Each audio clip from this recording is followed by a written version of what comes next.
Into the ball game as Paul McKeskey has become kind of a cult hero in Milwaukee, Tommy. Fred Roberts hits McKeskey at the other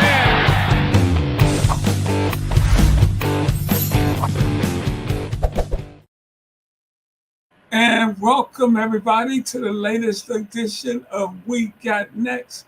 I'm Ricky Hampton with the big fella Paul McKeskey coming to you on a Monday, special Monday night edition of We Got Next pregame show.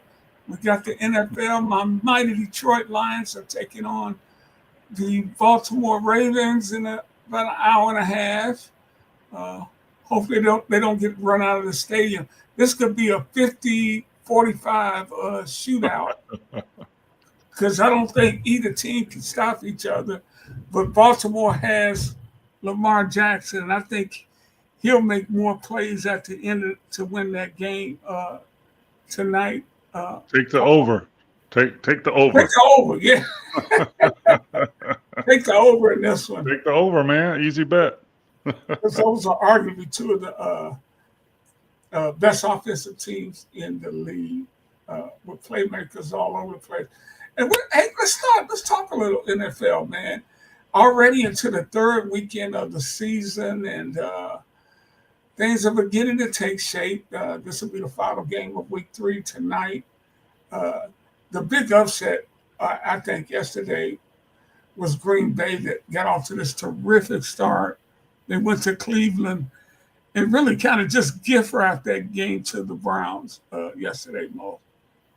Yeah, I mean, a block punt, a block field goal, and you give up a field goal to win, and those are games you can't get back. I mean, those are the ones that coaches especially look back on the season, and you go, wow, if we would have won that game, we wouldn't be a wild card, or wow, if we won that game, we would have home field. Those are the kind you look back, and I don't think as players. I know I didn't really, and I don't think many players think that way, but most coaches do. And, you got to get past it. You got to forget about it. You got to learn from it, blah, blah, blah, blah, blah. All the coach speak, all the players speak.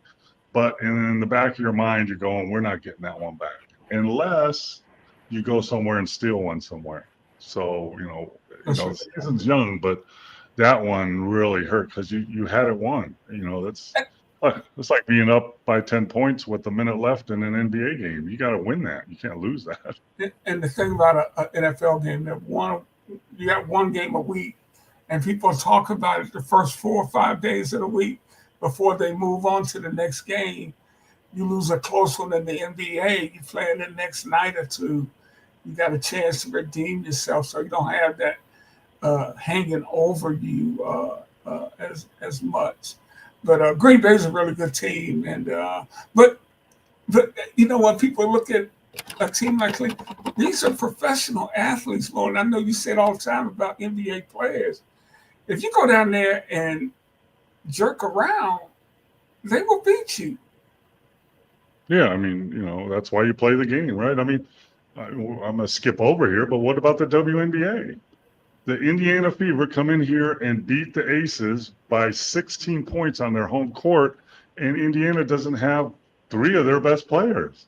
Right. So, you play the game. You can't make any excuses. You got to be prepared, and you got to be ready to battle. Or, in professional sports, you're going to get kicked in the butt if you're not ready, or you take people for granted,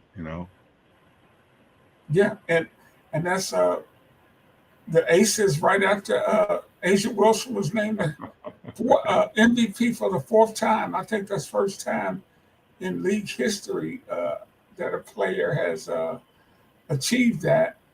But right now, Vegas is down 1-0 to Indy. They play tomorrow night at 9:30. Yeah.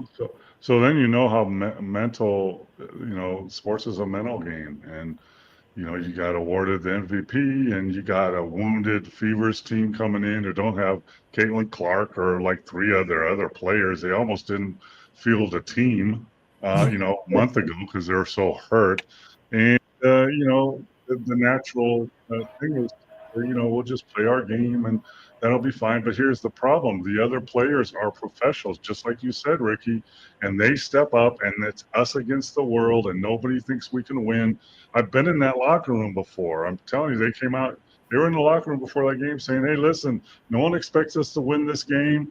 Everyone's betting against us. Let's go out and play our hardest and we'll see what happens and, let it fly because, no one expects us to win. And that happens more often than not that, you can upset a team.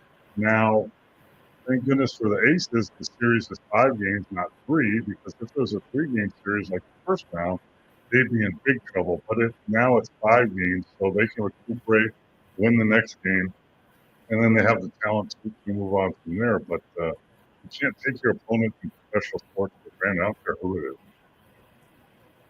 Yeah, for sure on that, Mo. And you got Indy and Vegas on one side of the bracket, and Phoenix and Minnesota on the other side in the WNBA semifinals. And as I was saying last week, they are just getting buried in terms of media attention. Although the ratings are actually slightly up with NFL here and the baseball pennant races coming down the stretch. The Tigers were up 14 games in July. They have a 1-game lead going into. It is a freaking epic collapse. Nobody cares about the Lions game here tonight as much as they do the Tigers and the Guardians game tomorrow, because that's going to go a long way in deciding who gets into the playoff. 14 games, man, and now it's down to 1. Yeah. Momentum's real. I mean, when you're winning and things are clicking and all the breaks are coming, everything's great, and then all of a sudden it can change in the snap of the fingers, and someone gets hurt or someone gets a little dinker over the shortstop, and you lose a game, and now you lose another one, and the momentum is for real. And I just said it 3 minutes ago. Mental toughness and mental ability in sports is so important because that's what momentum is, right? That's what happens when things go wrong. Now breaks happen, and a hit here or a strikeout there, but mentally you start thinking about, oh no, here we go again. All the breaks are going against us, and now they just got that one, and comes another, and that snowballs. It's like missing free throws in basketball. When a team starts struggling in the beginning of a game for shooting free throws, it gets in everybody's head, and then everybody starts missing them, even the better free throw shooters. And the best players, the best teams in sports are the most mentally tough. I mean, when push comes to shove, that's what it is. Because, you can't tell me that, I don't follow baseball as much, but there's at least 4 or 5 teams that could win the World Series, right? Yeah. Talent-wise? Yeah. So, it's the same in basketball. There's probably 5 teams in the West that can win the West. So what separates you?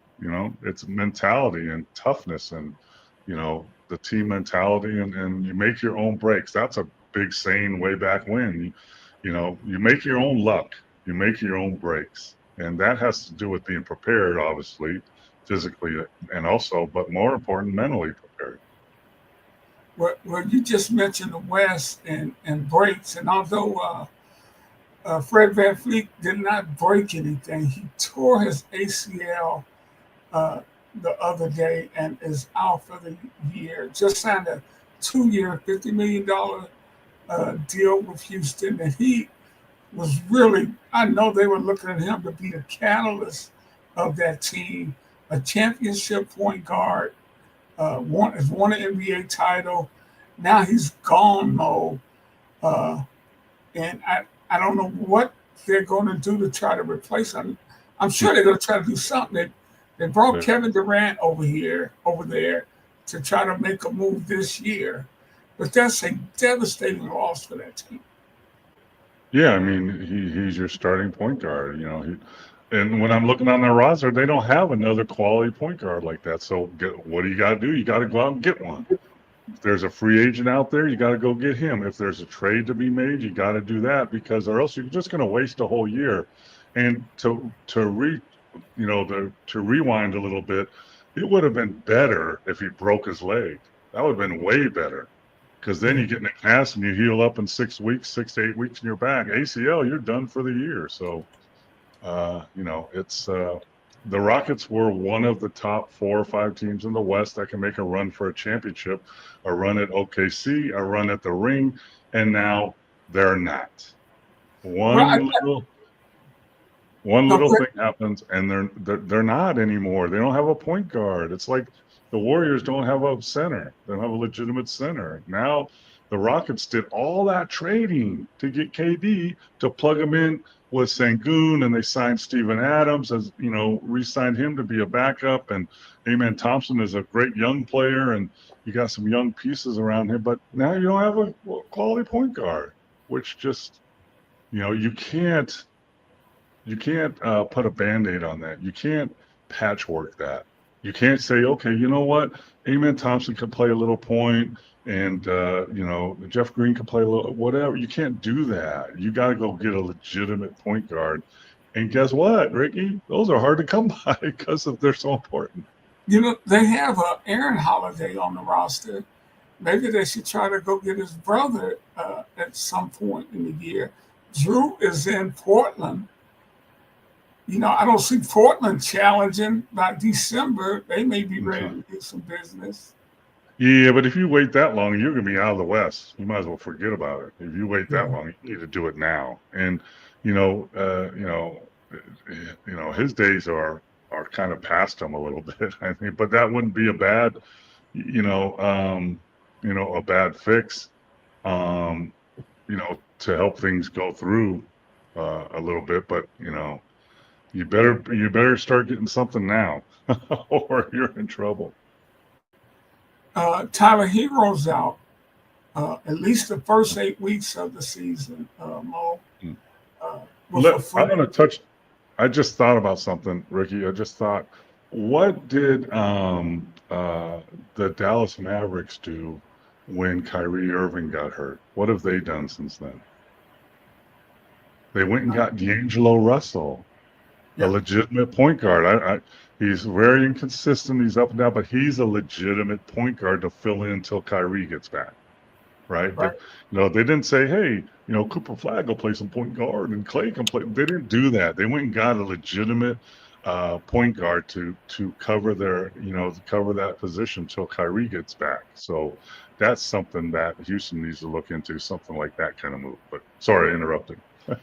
No, that's okay. I was just mentioning Tyler Hero, and I see these foot injuries, Mo, and lower leg injuries. I remember the conversation we were having last year when Tyrese Halliburton went out with the ACL. Right, Achilles. Achilles. The Achilles. You were talking about the false step. Negative step. The negative step. Yeah. And the shoe attire. Everybody wearing the low cuts now, mostly. I don't know how anybody can study to see what causes some of these things.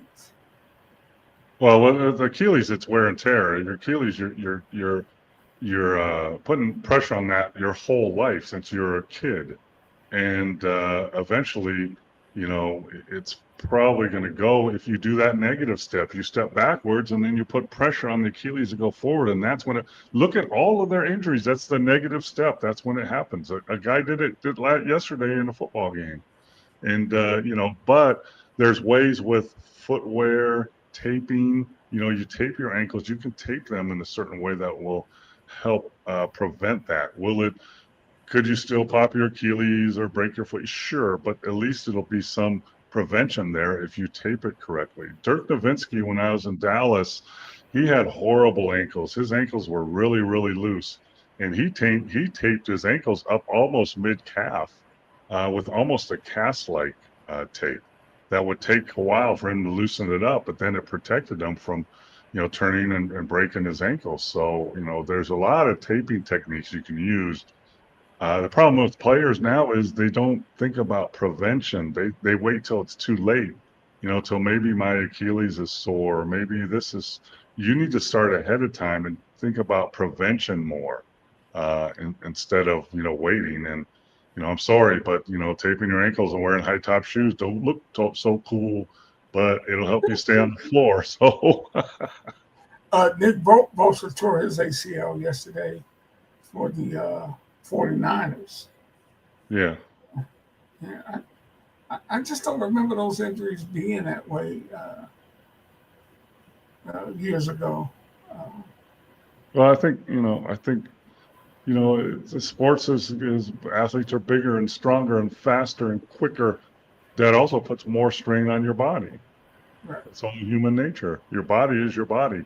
Now they have a lot more techniques to strengthen and condition and computers and, cryotherapy and all this other stuff. But, in the long run, your body is a delicate instrument. And, you know, sometimes it's fluke. Sometimes something just happens and it happens. But more than likely, a lot of times you're not ready or doing preventative medicine to help yourself stay away from those kind of injuries. But and sometimes I look at a guy like Zion Williamson, who is moves like that at that size, so explosive is that at that size. It almost works against him that he's that athletic. Yeah, it's really nice because you can spring up and dunk it and quick jump, and your second jump is fast as hell.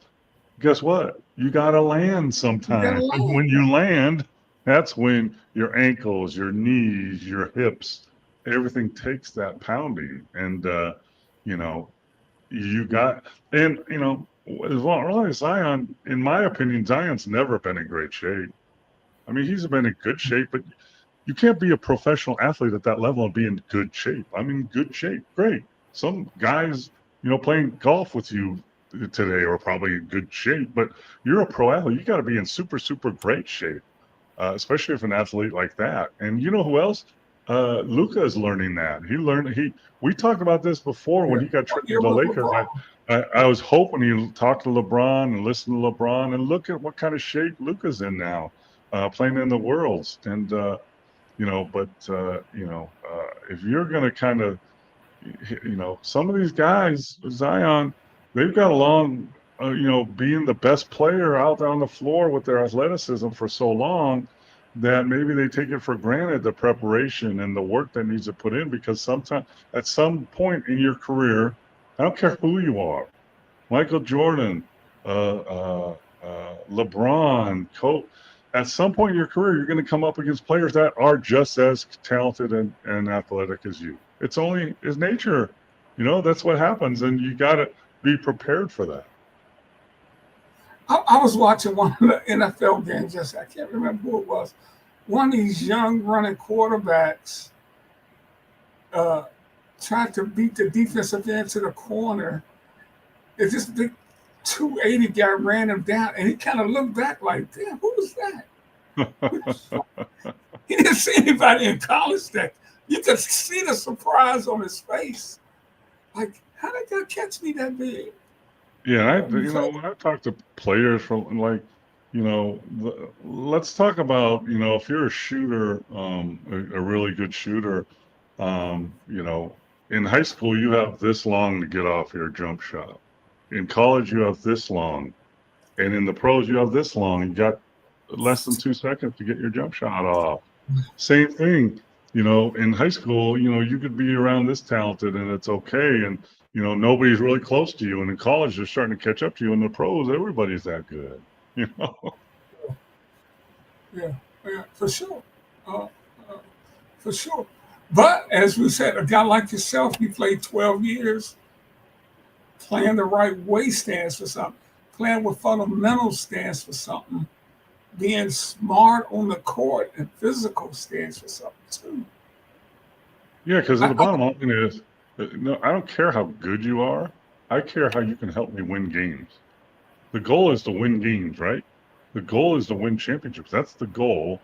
So as a coach or player personnel or whatever, and we're putting together teams, I don't, if you're great but you can't help me win, I don't want you on my team. You know what I said all the time when I had the teams in the D League or whatever, and a training camp opens up, I tell them in the meeting, I'm not looking for the 10 best players. I'm looking for the 10 players that make up the best team so we can win. Yeah, So yeah. it takes all kinds. You know. Chris says Charles Barkley was an exception, being a big guy, but Charles really slimmed down over the course of his career. Yeah, and he also popped his Achilles at the end of his career. Yeah, I mean, yeah, Charles reminds me of Zion a little bit, but Charles, when he was the round mound of rebound when he came in the league from Auburn, right? One of the yeah, All-American, one of the great players, drafted top 5, whatever he was. And then he got to training camp in Philadelphia, and he wasn't playing. He had an old yeah. school coach. Yeah, well, you're not playing. And he went to Moses Malone and said, Mo, why am I not playing? He goes, because you're fat. You're fat and out of shape. That's what he said. He said, you're fat and out of shape. Now, with your talent, you can be fat and out of shape and be a good player, but you can't be a great player if you're fat and out of shape. And that's what Barkley will tell you that. And that's when he got in shape and listened and became the great player he was. Now, Mo, you are Moses' former teammate. Can you imagine him saying that? Absolutely, no question. But I can imagine a lot of people saying that. Back then, we weren't so sensitive. They were like, you know, You know what, oh, Mo? hey, I don't think we talked. Your rookie year, you came to Houston and played with 3 Hall of Famers: Rudy Tom Janovich, Rick Barry, Moses Malone. And I don't think I knew all this. Calvin Murphy, right? Yeah, oh, 4! My goodness! And I was coached by Del Harris, Hall of Fame coach. So you had guys that had to be great for your career. We talked about it before, but maybe not to this our new friends here. And by the way, welcome everybody. Please send us your questions and comments about what you saw over the weekend. Anything you got on your mind? You think the Lions can do it tonight? Nobody cares about the Lions. Forget that, Ricky. Don't talk about the Lions. You think the Tigers can do it tomorrow? but Mo, what was that? How good was that for you? And tell us what Mo told you that day about practice. Well, it was, I mean, that's a rookie second round pick, and I'm just trying to make the team. And, you're talking about, Mike Dunleavy, Calvin Murphy, Rudy Tomjanovich, Rick Barry, Moses Malone, Robert Reed, um, Major Jones, Dwight Jones. I mean, these are all veteran guys. They've been around. I mean, they were a really good team. And, I was just trying to make the team and being someone's backup and just stay in the league. But, I didn't know about anything. I knew little about basketball.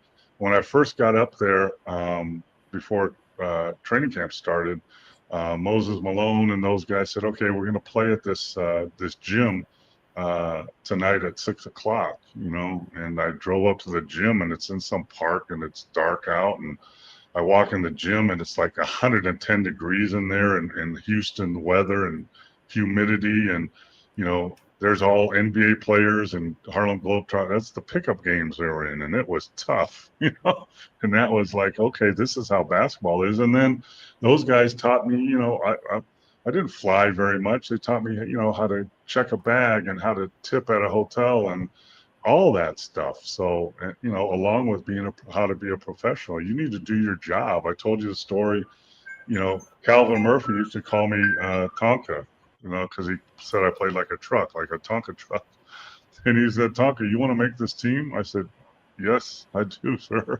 He goes, then just set picks for me and you'll make the team. And that's what I did. I just went around, set picks for Calvin, and I made the team. I do my role. I accepted my role, and I learned how to be a pro, and I learned how to be tough and be accountable. The story you're talking about, we had win back then in the NBA. We went on 3-week road trips, 3 weeks, 10 games, flying commercial, getting up at 5 a.m., staying at Sheridan's, And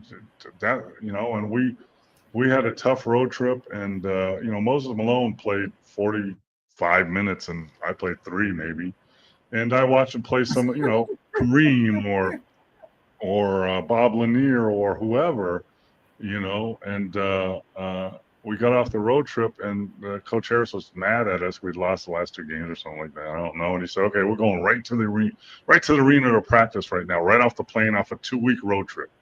Everybody's just dead.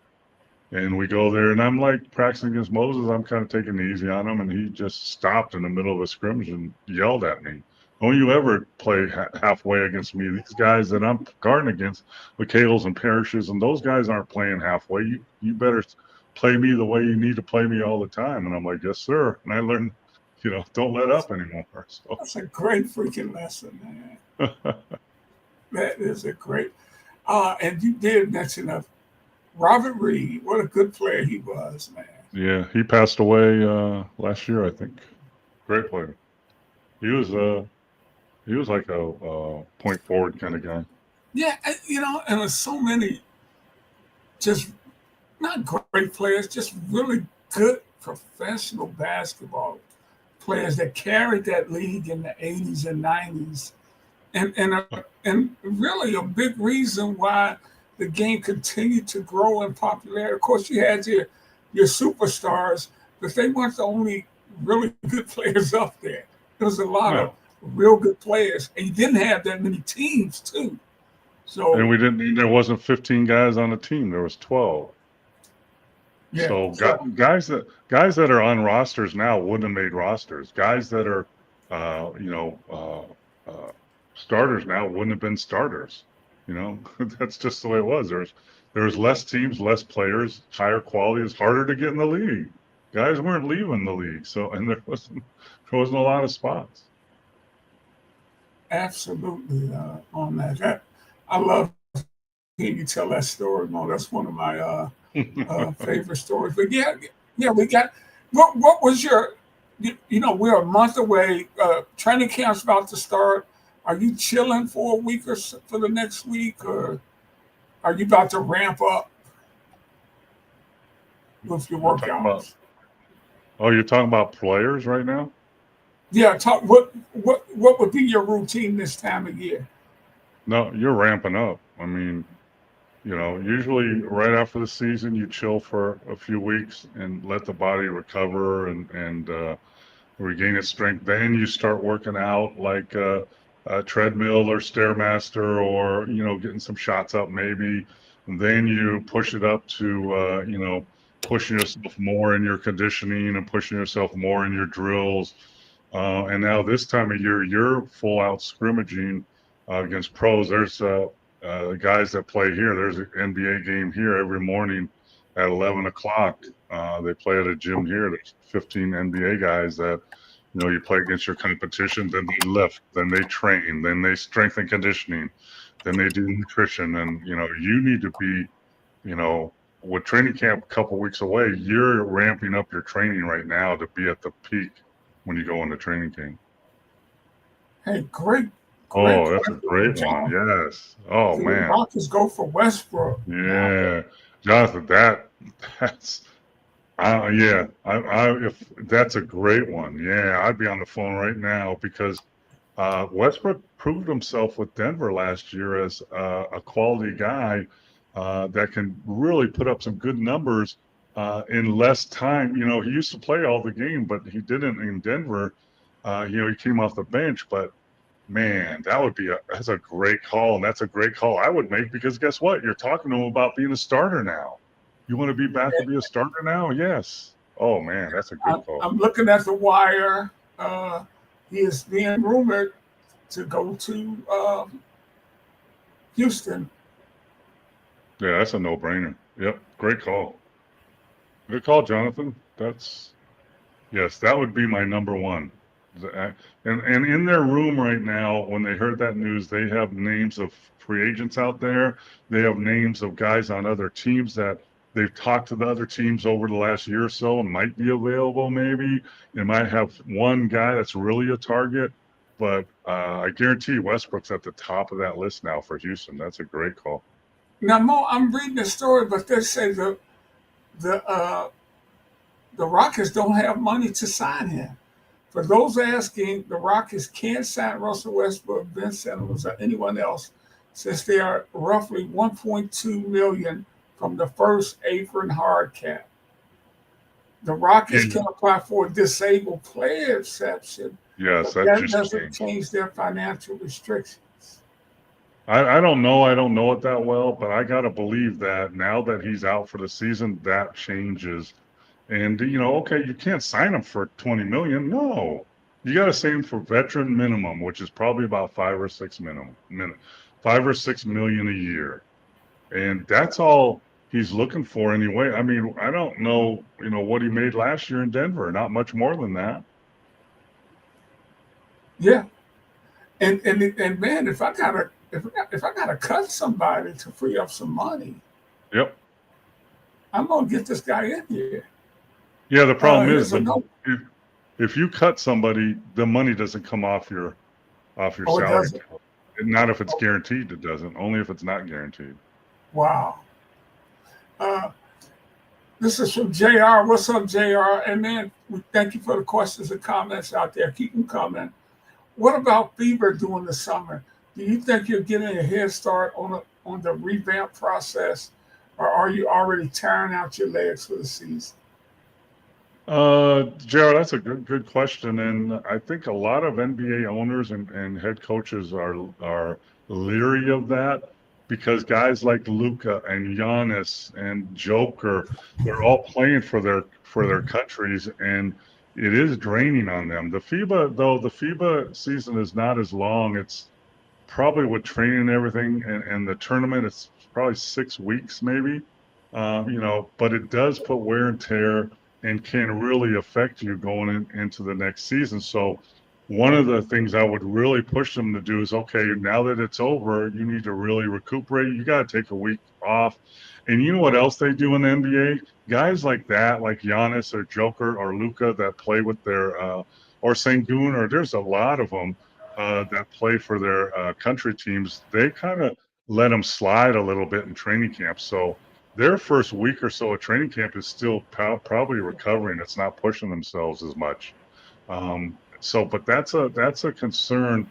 I coached with Chris Finch, the Great Britain Olympic team, for 3 years, and we had Luol Deng on the team, and he was with the Bulls. He just signed a $90 million deal, which was huge back then. It was funny to say it's not anymore, but with the Bulls, and we had to insure him, which was about 150 grand for the summer. And then, they were really concerned about wearing him out because he was obviously the best player on team, and really. So yeah, there is a little fine line. But then when you look at how Luka looked in the Worlds, he looked in great shape, and I think he scored 45 in a game, and that's a 40-minute game. So there's kind of a give and take on that. You got to really, really, really be smart. And when they come back from that, they need to take some time to recuperate. And like I said, a lot of times, when we had guys like that, when Dirk played for Germany and we're in Dallas, the first week of training camp was kind of a rest week for him, but the other good news is he was already in playing shape because he'd been playing at a high level. So yeah, that can go either way. It can help prepare you, or it can really drain you with the long season marathon that the NBA season is. 8 months, 82 games, travel. Yeah, so that's a great question, and it's kind of depending on the person, and it's more of a concern now because most of the NBA teams have 3 or 4, 5 players that are playing for their international teams now, and the FIBA international players are different than American players. International players have grown up playing for their country since they were 12, 13, 14 years old in competitions, the 16 and unders, the 18 and unders, and they take pride in playing for their country and winning for their country. If you asked most European players, would you rather win an NBA championship or an Olympic gold for your country? That most of them would say Olympic gold for their country. Absolutely, because that's the way they're raised. So, so it's a different conversation you have with them if you're an NBA team saying, "Hey, you can't play for your country." Well, then you got a problem, especially like the Giannis's and the Lucas, because they want to, and they don't. It's in their DNA. So yeah, it's And it's a Jr. good. And Jr. We appreciate the questions, and you're definitely talking to the right guy with Paul Mokeski. I mean, he's done it all at the highest levels, from coaching to playing uh, in the NBA and international level. And And Mo, as Jr. That's what we love to kick it around here, man. Just invite more people. We love talking all kinds of stuff. and Mo, and then we got a couple of more questions about the NBA. But before I leave this international thing with FIBA, kind of following that this summer, I really see why you say we're going to struggle at the Olympics. Yeah, and these teams play well together too, man. Because they play together. So here's an example. USA Basketball sent a team to play in Tournament of Americas that was made up of G League guys and younger players, and we struggled. But if we would have sent our team that we expect in 2028, some of those younger guys, Ant-Man, guys like that, they could have played together for a month and then be ready. Next year there's going to be another tournament, and then there's going to be another tournament, so they'll play together in these FIBA tournaments. FIBA basketball is totally different than NBA basketball. It's totally done. The refs are different. The game is called different. The rules are different. The tournaments are different. So this is an opportunity for us to play together, even though these guys are on vacation. Hey, take a month off of your vacation time and let's play together, practice together, come to Vegas like they usually do and have a training camp. And then that'll prepare us. But we don't do that. We send the JV team. And these other countries don't do that. Luka played, Sengun played, Giannis played, Joker played. They all played with the teams that are going to be in the Olympics in 3 years here in LA. In LA, they're all playing together with those teams. So that's an advantage, along with the talent levels just caught up. We're, And Jr. when you don't have, when you don't have, we've had the best player, probably 5 players that go on the court in any international competition for years. That's not true anymore. Shea Alexander, the Joker, Luka, all these guys are just as good as any of our guys. So What it's gonna be a struggle. the last 5 MVPs are international players, right? Yep. Yeah. There you go, right there. Yeah. I There you mean, go. especially the bigs. Jonathan has a question. Thoughts on Trae Young and the Atlanta Hawks making a run in the East this season? And Jonathan, what happened to the Falcons? I lost money on them yesterday, man. 30-0 to the Panthers. Come on, man. Your thoughts on Trae Young and the Hawks, Mo? Well, I think if if they're going to make a run, it needs to be this year, right? With Boston without Tatum, Philly, we don't know about Embiid. Lillard's not in Milwaukee anymore. So this is the year to do it. But it seems like Atlanta never has the combination of guys at the right time to make a real run at it. I mean, I'm going to go back to yesteryear, man. When I played for the Milwaukee Bucks, the Atlanta Hawks were one of the best teams out there. They had Dominique Wilkins and Doc Rivers and Tree Rollins and Livingston and, a Carr bunch is of, what Carr. yeah. So, they were always at the top and battling for it, but it's been a while. I think they surprised teams 2 or 3 years ago. I can't remember. When they won a couple rounds in the playoffs, When, and they snuck up when on them. Milwaukee won, they upset maybe Boston to play Milwaukee in the conference finals or something like that. Yeah. But with Atlanta, I just, Trae Young's an awesome scorer and all that, but you need more around you to be competitive at that next level. Even, you got New York Knicks, you got Cleveland Cavaliers, you hopefully have the Bucks, you got Orlando, a young team that's moving on up and making some moves.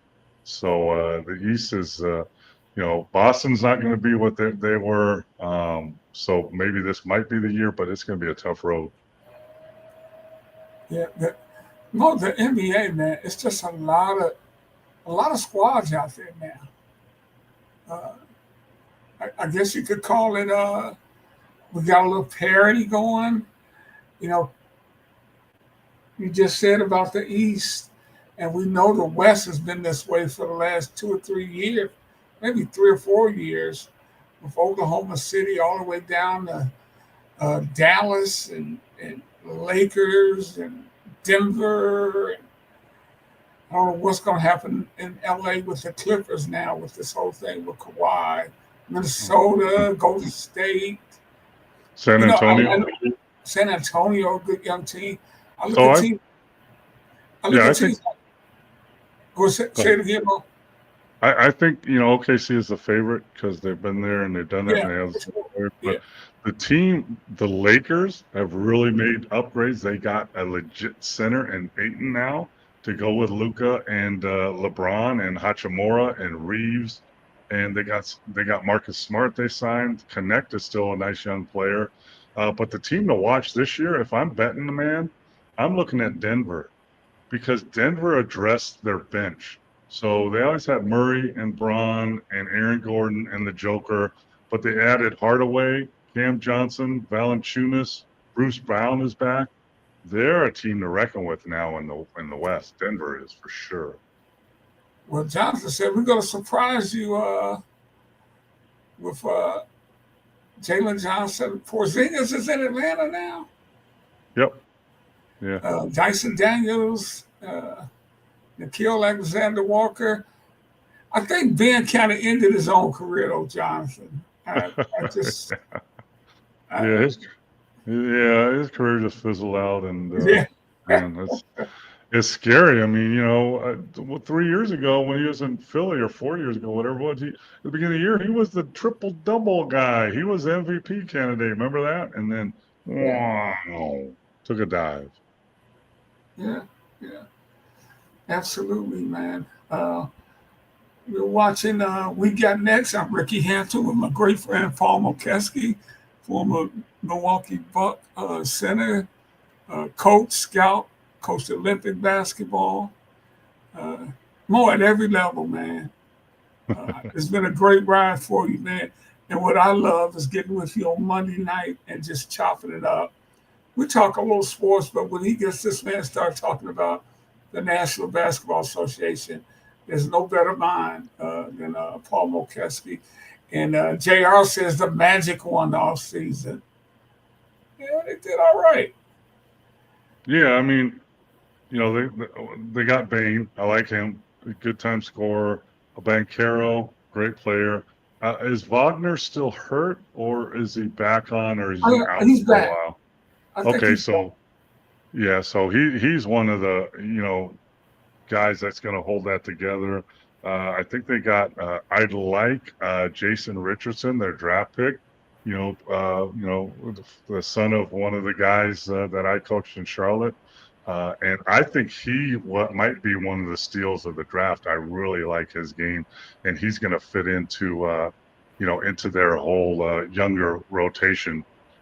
So I mean, the Magic are there.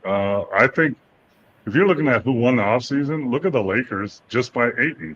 They picked up a double guy that's a young center to fill in that spot that they didn't have before. I think, they're right there. And I think Houston was before LeVert got hurt.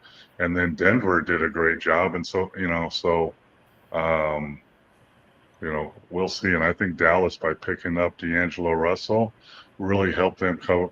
Because I've seen some footage of Kyrie like shooting around and stuff. I mean, just think if Kyrie comes back for Dallas after the All-Star break in February. Yeah. And then you have D'Angelo Russell as his backup, or, sharing time. I like Dallas's scenario also. Yeah, Hey, Cooper Flag's legit. I saw him play here in Vegas at the Summer League. And he's legit. He struggled in the first game, and then he really had a great second game. But what he does is he plays really hard. He rebounds, he defends, he can score inside and out, and he's got a high basketball IQ. Hey, Mo, let me see if I can find what I sent this to you today. I don't know if you had a chance to read it. Uh, I'm going to text it to you. Uh, John Wall was talking about some of today's players, and I think he said that these guys just like to have too much fun. They like to party and enjoy the trappings of professional basketball without putting in the work. Do you think were you seeing that when you were coaching in the mid 2000s? I was seeing that when I was playing in the 80s. What are you talking about? I mean, come on, man. You don't think every year in the NBA there's guys that like to party and don't get enough sleep and play pretty damn good the next day. I mean, that's been on forever. The thing was, when you're a professional athlete, if you can do that and perform at a high level, you're pretty much allowed to do that. But if you can't, and then your game suffers after those nights, you're going to lose your job. Now, I agree with John Wall a little bit. It's harder to lose your job and nowadays because your contracts are longer and bigger. I mean, back when I played, you're making 80 grand, they'll cut you in a second and pay it off. Here you go. See you later. Those days are gone. So maybe there's more of that. But I kind of saw the opposite when I was with the Mavericks for 5 years in the mid 2000s, and I saw, of course, I was with Dirk and Steve Nash and those guys.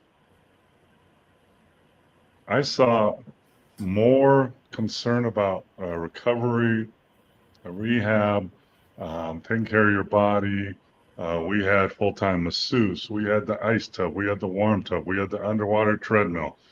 We had the guy that stretched us. We had, you could bring in specialty people. So I kind of saw it as going the other way where you make so much money now, it's your brand, and, you want to be successful. I can see where a lot of guys don't want to sacrifice to help the team win, but they will sacrifice to make more money. That's for sure, and get more commercials. So, I don't know if I agree with that statement at all that much. Yeah. But maybe, I didn't see it really that much. I saw it the other way, but we were a good team. We were a good team, but a solid team. When you got leaders like Steve Nash, Dirk Nowitzki, and Mike Finley, those guys are the ultimate pros, and everybody stays in line. That's, there's no special reason why Dennis Rodman could win championships with the Bulls, with Michael Jordan and Scottie Pippen in that group, and he could win championships with the Lakers with Kobe Bryant, because those guys are the ones that hold you accountable. So, I don't know about that. There's more ways to to train now and recover and all that. So, I don't know if I agree with that. And the same when Dennis was here in Detroit with the Pistons with Yeah. Isaiah and those guys Well, and Chuck Daly, and Chuck the Daly greatest coach, who was like a dad to him. and Jr. just said, who are your favorite coaches to watch? And I had a chance to cover Coach Daly's son, and he was a terrific coach, and he really gave his players a lot of it's not authority, Paul, responsibility in terms of keeping guys accountable. Yeah, they held each other accountable. I mean, if your best players like Isaiah Thomas, Phil Lambeer, even though a lot of people don't like him, maybe me, but they held players accountable. Vinnie Johnson, you couldn't get away with crap, and for sure, I know in Chicago with Michael Jordan, you better step in line. And I know, like the Boston Celtics, the great Celtics I played against with Larry Bird and McHale and Parrish and Dennis Johnson, and those guys. I remember hearing a story from somebody, I can't remember, a golf tournament or something. And I said, you guys, coach doesn't really have to hold you accountable. Or and he goes, no, Larry does. And the other guys do. Like, if you got on the bus and looked a certain way, and like you're not, like you got like sunglasses on or a hat or whatever, he's like, take that shit on. We don't do that here in Boston. You dress appropriately. So, you better. So those, and that's, especially at that level. Number one, I learned from, and to answer your question, I played for Don Nelson. I played for Del Harris. I played for Lenny Wilkins.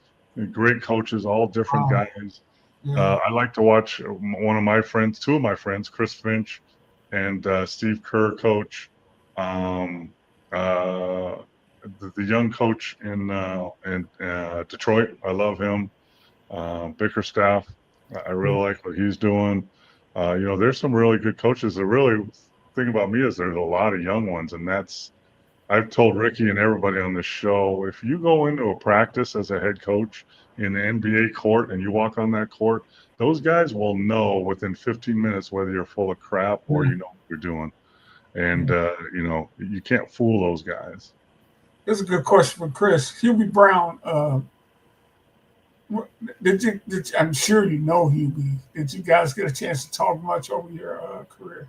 We talked a little bit, mostly when I was struggling as a young coach trying to get in the NBA. We talked at the draft camp in Chicago a little bit, and he's one of the most knowledgeable guys. And he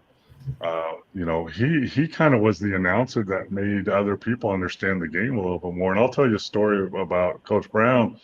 In the end of his career, he was coaching for Memphis. And I was an advanced scout for Dallas Mavericks. So I went ahead of the team and scouted the team we're going to play, get their play calls, their tendencies, all that stuff, and write up reports. And, I had to write that report at midnight or whatever and get out and get a 5 o'clock flight the next day. But when I went to Memphis, I always stayed around the press conference to wait for Coach Brown to talk because I always learned something when he was speaking after a game. It might be something here. And I used it when I was a coach later on in my 23 years as a coach. So, Coach Brown was one of the special coaches for sure. And Mo, and you don't have to name names, or you can name. And I'm sure you saw your share of coaches that had no business being on the NBA bench. Yeah, there's, it's when I go to, you've been here, Ricky, we go to Summer League, we see some of these coaches that are on staffs and they're, running the Summer League team. I'm like, how is that person really coaching in the NBA? Come on, man. The games change, analytics changes everything. I am an analytics guy and I'm also an old school guy and I'm a relationship guy. I learned from the best, those three coaches I just told you about. But there's some people that get opportunities in the NBA that shouldn't have them. I'm not going to name names, but I'm going to name names of guys that should have an opportunity. Patrick Ewing, like a long-time assistant coach in the NBA, never got a chance to be a head coach. He had to go to Georgetown to get a head coach. Jack Sikma, long-time NBA assistant coach, never got a chance to coach an NBA team as a head coach. Guys like that's what bothered me. Sidney Moncrief, another guy that should have had a chance at an NBA head coaching job. That bothers me more than guys that are there not deserving it. Yeah. Hey Mo, just a few more seconds. I don't know if you mentioned analytics and you said you believe in analytics, but you always say people get it mixed up. For our new viewers out there, explain to them what they're getting backwards, please. Well, first of all, analytics is not an end. It's a means to the end. So it's a tool. It's another tool. You have video. You got scouting. You got breakdowns, and you got analytics. One of your tools you use as a coach, but you have to have a feel for the game and a knowledge of the game to be able to put all those together. But the thing that bothers me about all these old school people, which I'm one of, okay, that are the 3-point shot is driving them crazy and analytics is driving them crazy because now you're passing up layups to take threes and you got a wide open layup and you're throwing it out to shoot a three. That's not analytics. That's not how it goes. I work for the Houston Rockets for their G League team, one of the founders of analytics basketball. And you don't pass up a layup to shoot a three. I'm sorry, that doesn't happen. So I'm going to give a simple analytical way of grading your shots. What's the highest value shot in basketball? Number one shot you want in basketball is a layup. Always take a layup. That's number one. Number two is getting to the free throw line, driving it to the basket, getting fouled, and getting to the free throw line. That's two. Layup, free throws, 1, 2. Number three is a three-point shot in the NBA. It's in the corner because that's almost 2 feet shorter than the top of the key three. So that's analytics. Layup, free throws, then three-pointer in the corner, then any other three, and then an out of paint two. That means out of the free throw line key, pull up mid-range game. Now that's not say that's eliminated. You don't use that, but you usually use that towards the end of your shot clock. And the right guys need to do it. Shea Alexander, hello, mid-range, do it whenever you want. That's analytics because you're shooting at a high range. So that's the thing that bothers me about analytics that people get wrong. The three-point shot is also a weapon that you use. It's not the end-all, be-all. Yeah. There you go. Got everybody straightened out? Hey, I think you did. No, that's good stuff, man. That's good stuff. Hey, just a couple of more minutes left. Any final thoughts? Anything you a month away from the start of the season? What are you going to be looking for?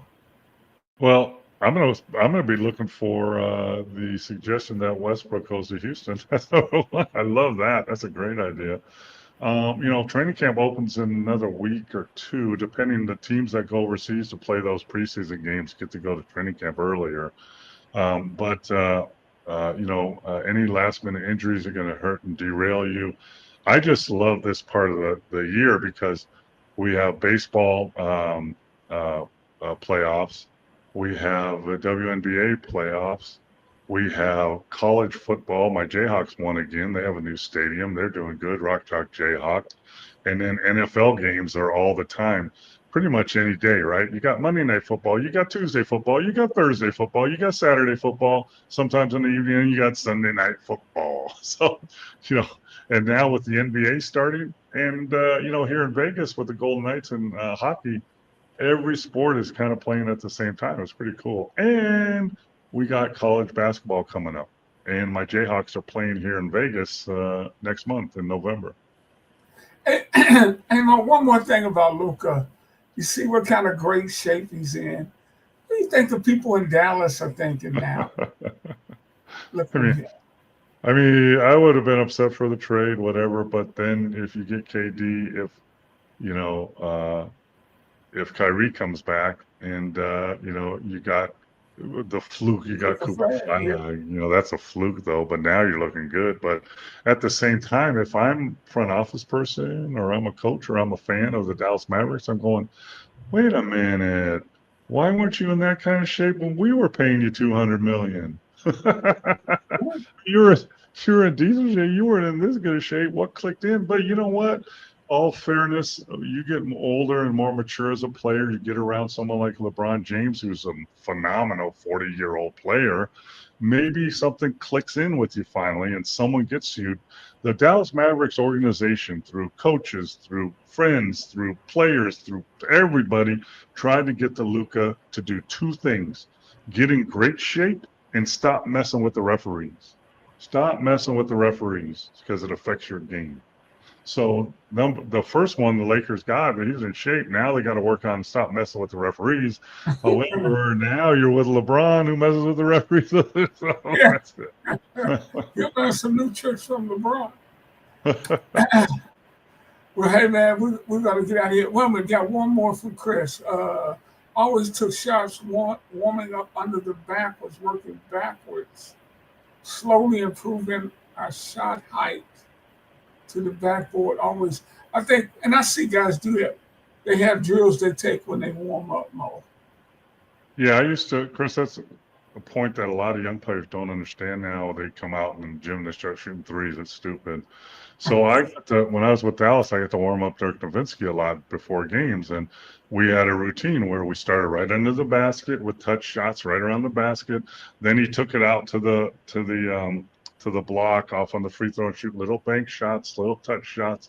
Then in front of the rim, trying to make swishes like 5-6 feet out. Then we moved out to about 15 feet. Then we moved out to about 20 feet. Then we moved out to the 3. Then we took free throws. Then we moved back into the post area, into the mid post area. And then we ended up making some free throws, feeling good. And that was our warm up every time for every game. But we started inside because that's how you get your little touch on you. And those are harder shots than people think. I mean, those floaters that guys shoot, that floater hook that a lot of these big guys take now, like Lopez and those guys, that's a hard shot and takes touch. And that's around the basket. But yeah, for all the young players out there, start inside and work yourself out. And you know what we used to do, like if you couldn't make like 8 out of 10 shots from 15 feet, you don't go to 20 feet till you do that. And then you go to 20 feet and then you go to the 3-point line. Mo, we got to get out of here. We're going a little bit over, but I want to ask you, NBA shooting guard, a workout for him, how many shots would you think he'll get up in a? I never took shots. Don't take shots. Make shots. Every time I warm people up, we're making 10, we're making 5, we're making 15. We're not moving the spot till we make 5 in a row. That's how you do it. You do makes, not shots, because you get up 1,000 shots, and if you're not shooting them quality-wise, it's worthless. You just wasted your time. Or I can get up 200 shots, good quality shots, good form, good legs, quickness, game speed, and then you're getting something out of it. So, but I know when I was a player development guy in Dallas, here's how many shots guys got up. On a game day, shoot around practice in the morning, warm-ups before, during shoot around, after shoot around, then come to the game 2 hours before, get the young group out to do shots, then get the Dirks out to shoot shots. And you're always the passer. And I learned how to pass underhand and do it so you don't mess up your shoulder and your elbow. But I was probably passing 2,000 to 2,500 times a day. That's how many passes I threw. Wow. So that'll tell you how many shots guys are getting up. Wow. That's amazing. Hey, Mo, we got to get out of here. Thank you so much, guys. Got some new visitors tonight. Nice. We're always here doing football. We're here Mondays at 7 Eastern time. This is perfect. Tell everybody out there, this is your warm-up for Monday Night Football. Come visit us. Then you can turn on your football game. Absolutely. From my great friend, Paul Mokeski, I'm Rick Hampton. Peace. Thank you, everybody.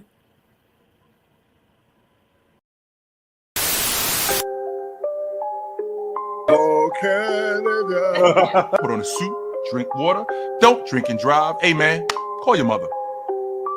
It means nothing. It means nothing. Nah, they lying to you. It's about the money. Now you're more fluent.